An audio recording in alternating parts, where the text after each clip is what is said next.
Hi friends, welcome to info capsule. तो China ने अपना खुद का एक नेविगेशन सैटेलाइट सिस्टम लॉन्च किया है जिसका इन्होंने नाम दिया बेडू।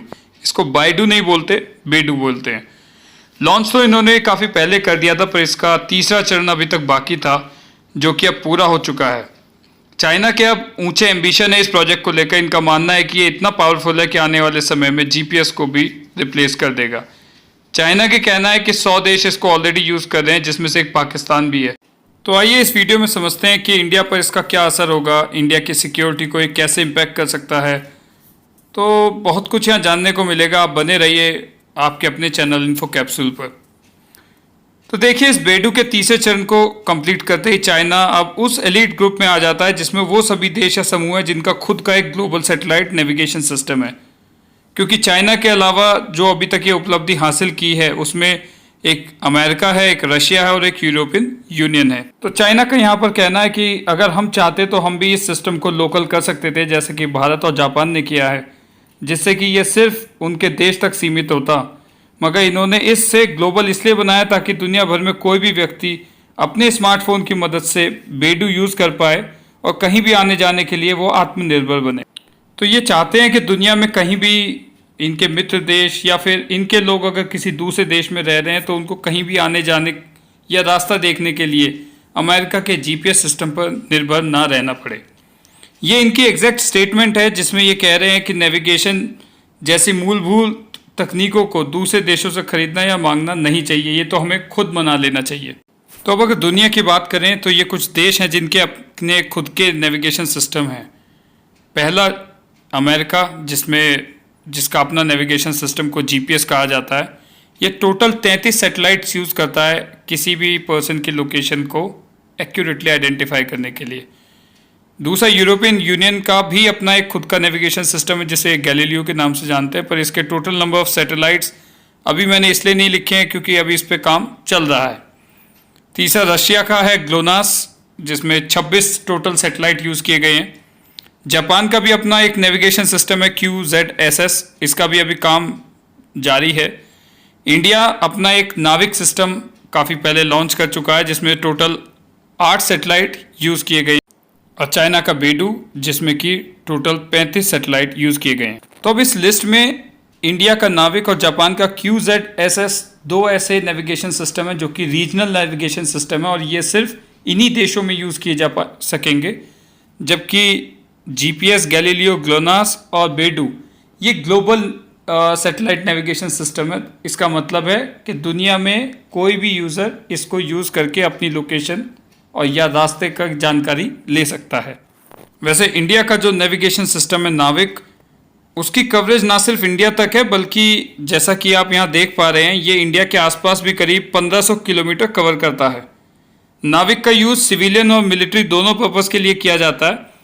इससे हमारी मिलिट्री को सेनाओं के मूवमेंट की एकदम सटीक जानकारी मिलती है, और आजकल कई नई फ़ोन कंपनी नाविक को यूज़ करना स्टार्ट भी कर चुकी हैं, और उम्मीद है कि बहुत जल्द और भी फ़ोन में जीपीएस की जगह नाविक सिस्टम आने लगेंगे। तो चलिए वापस आते हैं चाइना के नेविगेशन सिस्टम बेडू पर। तो दोस्तों, अगर इसकी एक्यूरेसी यानी सटीकता की बात की जाए तो ये 10 मीटर तक की एक्यूरेसी प्रोवाइड करता है। मतलब अगर आप बेडू को लेकर मैप के ऊपर अपनी लोकेशन चेक करें तो ये लोकेशन जो ये बताएगा वो प्लस माइनस 10 मीटर के आसपास, यानी कि इतना डिफरेंस आपकी वास्तविक लोकेशन से रहेगा। इसको अगर हम कंपेयर करें यूएस के जीपीएस के साथ, तो जीपीएस जो एक्यूरेसी देता है वो है प्लस माइनस 2.2 मीटर्स की। मतलब जीपीएस आपको ज़्यादा सटीक लोकेशन की जानकारी देता है। परंतु चाइना का कहना है कि चाइना में एक्यूरेसी बेडू की और ज़्यादा बढ़ जाती है depending on the availability of ground station. देखो, चाइना का जो नेविगेशन सिस्टम है वो सैटेलाइट के साथ साथ अगर कहीं ग्राउंड स्टेशन भी है तो उसको यूज़ करके बहुत ज़्यादा सटीक लोकेशन और मूवमेंट की जानकारी मुहैया करा सकता है।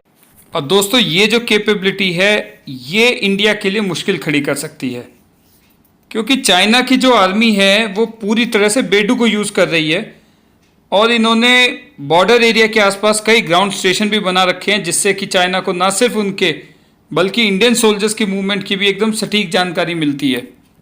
तो अब अगर पाकिस्तान की बात करें तो पाकिस्तान में बेडू ने काफ़ी अंदर तक जगह बना ली है। इन्होंने पाकिस्तान में 2014 में शुरुआत की थी कराची से, और साल 2018 में न्यूयॉर्क टाइम्स ने ये रिपोर्ट भी पब्लिश की थी जिसमें इन्होंने कहा था कि पाकिस्तान में एक ग्राउंड स्टेशन भी चाइना ने बना लिया है, जिससे कि पाकिस्तानी आर्मी, नेवी और एयरफोर्स को इंडियन मैप्स और इंडियन आर्मी के मूवमेंट की सटीक जानकारी मिल सके। मतलब इस नेविगेशन सिस्टम की वजह से चाइना ने पाकिस्तान को इतनी एबिलिटी दे दी है कि वो सटीकता से अपनी मिसाइल्स को लॉन्च कर पाए। पाकिस्तान ने कई बार अनऑफिशियल तौर पर यह भी कहा है कि ये चाहते हैं कि बेडू पर इनकी निर्भरता और ज़्यादा बढ़े और अमेरिका के जीपीएस से इनकी निर्भरता कम हो, क्योंकि इनका मानना है कि भविष्य में अगर कभी वॉर जैसी स्थिति बनती है तो इंडिया यूएसए से कहकर इनकी कंट्री में जीपीएस की सुविधा उसी तरह बंद करा सकता है जैसे यूएसए ने कारगिल युद्ध के दौरान इंडिया के लिए सुविधा बंद कर दी थी। तो इस लिहाज से अगर देखा जाए तो आज की तारीख में सटीकता से न सिर्फ आम मिसाइल और बॉम्ब को गिराने में बल्कि न्यूक्लियर वेपन को भी लॉन्च करने में नेविगेशन सिस्टम एक मस्ट हैव तकनीक बन चुकी है। बात पाकिस्तान की चल रही तो एक बात और मैं आपको बता दूं कि पाकिस्तान आज जो भी वेपन, चाहे वो फाइटर प्लेन हो, टैंक हो या मिसाइल है, जो भी वो चाइना से खरीद रहा है वो सब बेडू यूज़ करते हैं और किसी और अन्य नेविगेशन सिस्टम पर वो नहीं चलेंगे।